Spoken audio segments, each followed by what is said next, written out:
Okay, so we really need to talk about Kim Kardashian, because this past week has been nuts. First off, she's being forced to relive that terrifying Paris robbery all over again. And to make things messier, there's buzz going around that Kanye West might actually be thinking about suing her. Yup, and of course, it's all about the kids. Now, a lot of folks are backing Kim here, especially since Kanye keeps slamming her parenting, even though plenty of people think he's not exactly dad of the year. Let's kick it off with the Paris robbery trial, because this whole thing is next level wild. Kim just went back to Paris to testify against the gang that robbed her blind. The press calls them the grandpa robbers. For real, these old dudes tied her up and snatched over $10 million worth of jewelry. But what's got people really talking? Not just her emotional testimony, it's her outfits. Kim showed up to court iced out in diamonds like a walking vault. People were like, wait, wasn't this the exact reason she got robbed? But honestly, it looked like she was sending a big fat message to those robbers. You didn't break me. Like she's showing up drenched in jewels to flex on the same people who tried to destroy her. And guess what? One of those guys had the audacity to write a whole book about it. Yup, dude dropped a book called I Kidnapped Kim Kardashian and even did interviews saying he didn't know she was famous until the story blew up in the news the next day. He tried to sound sorry, but come on. Now Kim's back in court and the press is eating it up. NPR even covered what she said under oath. She told the judge that on the night of the robbery, her bodyguard had gone out with Kourtney to a club. Kim had stayed in thinking she was totally safe. Back then, her family didn't think they needed that much security. But everything changed after Paris. Now, she's got up to 6 security guards at her house every night. She even said she got scared to leave her home because she thought people would figure out when it was empty. She told the court she couldn't even sleep without knowing guards were watching the place.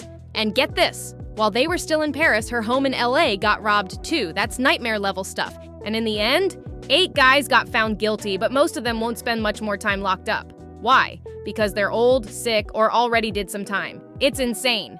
Kim Kardashian is right back in the spotlight. Again. And this time, it's a whole storm of chaos. Not only is she being dragged through the trauma of that insane Paris robbery all over again, but there's also serious talk that Kanye West might sue her. Yup, this time it's all about the kids. And guess what? A whole lot of people are backing Kim, especially with Kanye out here throwing shade about her parenting like he's got it all figured out. Let's rewind and start with the robbery case because, wow. Kim just returned to Paris to testify against the same crew that tied her up and stole millions in jewels. The French press even nicknamed them the grandpa robbers. Yeah, for real. These dudes pulled off one of the craziest celebrity heists ever, taking over $10 million in jewelry from Kim. But the real buzz? Her courtroom fashion. Kim walked into court iced out in diamonds. People were shook. Like, didn't you literally get robbed for this exact thing? But honestly, it felt like a power play. Kim's out here sending a loud message. You tried to snatch my shine? I'm still shining, harder than ever. One of those guys even wrote a book about robbing her. Can you believe that? The book's literally titled I Kidnapped Kim Kardashian, and dude even did interviews saying he had no idea how famous she was until it hit the news. He tried to act sorry, but come on. Now in court, Kim took the stand and told it all. She said her security had left with Kourtney to the club that night, and she was alone. Back then, they didn't think they needed that much protection. But after the robbery, everything changed. Kim now has up to 6 guards watching her house every night. She even said she started freaking out about going outside, scared people would notice and break into her home. She can't even sleep unless she knows the place is fully locked down with guards. Oh, and it gets worse. Her house in LA got robbed before they even made it back from Paris. The trauma was real. In the end, 8 men got found guilty, but most won't serve more time because they're old, sick, or already did some jail time. But let's talk about that courtroom look. For a long time after the robbery, Kim stayed low-key with her jewelry. She was scared of being targeted again. So for her to step into court blinged out? That was a statement. She even posted full-on glam shots at the courthouse. And she wasn't hiding it. She wanted those robbers to see her owning the moment. But not everyone was impressed. Some folks were like, "Girl, why does this look like a Met Gala shoot? This ain't a runway." Someone even said, "She should have saved that look for the gala." Others totally agreed. While all that was blowing up in Paris, back in the US, things got even messier. A wild rumor hit that Kanye was planning to sue Kim over their custody deal. Yeah, it's messy. Supposedly, a cease and desist letter started floating around, allegedly from Kanye's legal team. But things weren't adding up. TMZ got their hands on the letter. It came from a firm called JB Law and was dated May 8th. It was titled Cease and Desist. unauthorized use of minor children and custody violations. The letter claimed to represent Kanye and Bianca Censori in a custody battle over the kids, North, Saint, Chicago, and Psalm. According to the doc, Kim allegedly exposed North at the Met Gala on May 5th, leaving her alone in a car and opening her up to media chaos. It also slammed Kim for letting North appear on social media, especially TikTok, even though Kanye's totally against it. Then it got deeper. Kanye's team said he hadn't seen Saint at all in 2025, and access to the other kids was being blocked too. They called it a violation of the custody deal. And if that wasn't enough, the letter accused Kim of exploiting North's image for clout without Kanye's consent. Basically, they're saying Kim's using their daughter's fame without Kanye's okay, and he wants it shut down, fast. But TMZ clapped back, saying the whole thing might be nothing more than a stunt to tick Kim off. They reported that the letter has zero legal power and looked more like a way to stir the pot than actually fix anything. But let's be real, there were some major red flags screaming fake. The letter claimed Kathy Johnson worked for a JB law firm based in Palma, Spain, except there's no law firm like that in that town.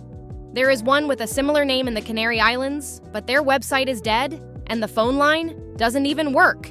Even if Kanye did hire this woman, it'd make no sense unless she was licensed to practice law in California, which is where this custody mess would actually play out. So yeah, the whole thing seems made up. Straight up internet stunt. IAN News even confirmed the letter was totally bogus, and Kanye's team shut it down fast, calling it clearly fraudulent. But that didn't stop the internet from going wild.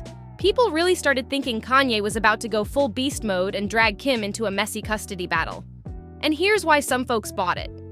Kanye's been airing out his issues with Kim publicly for a while. This man stays on social media venting about co-parenting like it's an open diary. Earlier this year, he even dropped a track using North's voice, and Kim didn't approve any of it. She didn't want their daughter involved, period. And it turned into a mess because Diddy was also on that song. Yeah, Diddy. With everything coming out about him lately, why would anyone want their kid linked to that? But Kanye clearly didn't see the problem. He's still showing support for Diddy, like it's not a whole scandal out there. This right here is why people keep siding with Kim. Even folks who don't mess with the Kardashians see that she's keeping things steady while Kanye's stirring the pot. People are straight up worried about what kind of choices he'd make if he had more say in the kids' lives. Remember when Kanye tried to launch Donda Academy? He was begging Kim to let North go there because it'd look bad if his own kids went somewhere else. But that school? Total chaos. They had random classes like parkour, sushi lunches every day, and no real structure. It didn't even feel like a legit school. So when Kim said no thanks, people were like, yeah, that tracks. That decision alone showed Kim was thinking long-term, not chasing headlines. And that's why most people believe she should be the one calling the shots when it comes to the kids' education and safety. There might not be a real legal war happening right now, but with Kanye's unpredictable moves, no one would be surprised if it did happen. The court of public opinion? It's riding with Kim right now, no doubt. Sure, not everyone loved her turning the courthouse into a runway, but when it comes to the kids, people are backing her all day. So that's the scoop on Kim Kardashian lately, from her diamond-drenched trial moments to the Kanye custody drama that may or may not be real. What do you think about everything going down? That Paris testimony? The fake lawsuit? Kanye's parenting moves? Drop your thoughts in the comments. I want to hear it all. Thanks for watching, love you guys, and I'll catch you in the next one. Bye.